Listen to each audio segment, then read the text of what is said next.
Hi, this is Trent from Speak2Read, and as a speech language pathologist, I have, I guess you'd say, a strong interest or an affinity for words. And there's some words that I just love, and there's some words that I hate, and then there's some words that I have a bit of a love-hate relationship with. One of those words is the word therapy. Um, I think therapy conjures up this idea of like something's broken and it needs to be fixed, and a lot of people think about going for therapy. It has sort of a negative connotation around like things aren't right. But then also the idea of therapy also conjures up this idea of sort of going through a structured process to repair something or to maybe create a new skill. And so I don't love the word therapy, but I do like that therapy applies that maybe we're doing something a little bit more structured or a little bit more specialized. So, when people call me a speech therapist, I always kind of cringe. I'm like, I'm doing a lot of consultation, I'm doing assessment, I'm working on things beyond just speech. I don't love the word therapy, but at the same time, I do think that therapy is more powerful than tutoring. I think tutoring is just putting information in front of kids, and I don't think kids really learn from that. They need some interactive experiences that come from something that's more structured. And someone who's been trained in therapy really knows how to work with kids on getting them to teach them something that's missing and get them to learn. So there's that. And another word that I have a love-hate relationship with is the word accommodations. So when kids are having trouble learning, I definitely think that we should be accommodating. We should be changing maybe some of our expectations or what we're putting in front of kids or how we expect them to do something. So we might want to give them more supports. We might want to give them some visual supports, make things a little bit more concrete and tangible, or support their memory, or slow down the pace. Those are all accommodations that I think are valuable. But one thing I absolutely hate about accommodations is that so often I see children go and get an assessment and they get a diagnosis, specific learning disorder, dyslexia, whatever it may be, and then the rest of the report is all full of accommodations. The kid goes back to school, now they've got a label, so they just change expectations now. Oh, well, we won't expect him to do as much because he's got this label, and now we're going to accommodate. Speech to text, text to speech, using a scribe, more time on tests, doing tests orally.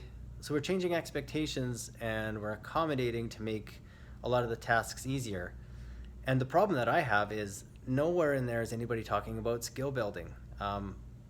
Whatever the disorder is, there is a deficit in skills. If a child has autism, there's a deficit in social skills, and doing social teaching improves the outcomes for how they function with their autism.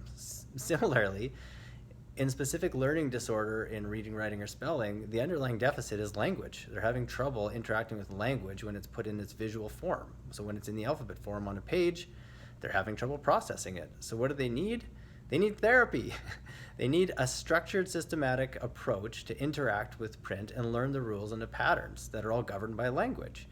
And so I don't like accommodations because why would we change our expectations and start taking away some of these tasks that the children can't do, when instead we could go in and we could teach the skills, the underlying skills, the foundational fundamental skills, teach the skills, apply the skills, get better at all of the aspects of reading, writing, and spelling, and actually have the disorder go away, because it can go away. When you teach the skills over time, those skills fill in and there is no more disorder.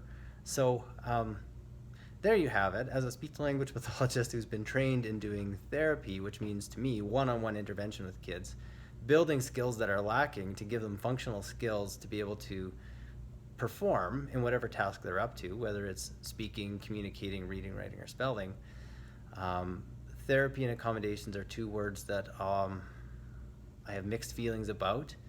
And I think you should too. If you're a parent that's received a diagnosis for their child, especially around specific learning impairment or specific reading disorder or anything like that, and now you're dealing with the label and accommodations, I really encourage you to get in and come see me at Speak2Read.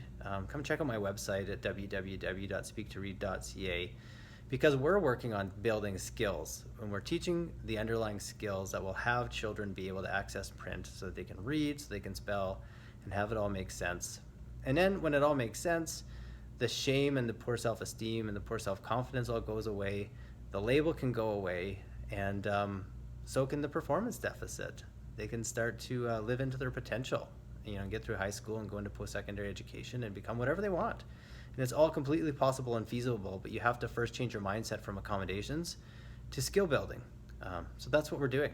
So please come check me out. And I want to meet you. I want to learn about your child. I want to meet your child. And I want to get to work on creating an individualized therapy plan, intervention plan, skill building plan, coaching, training, teaching plan that's going to make all the difference for your child. That's what we're up to here. So I look forward to seeing you soon. Thanks for your time.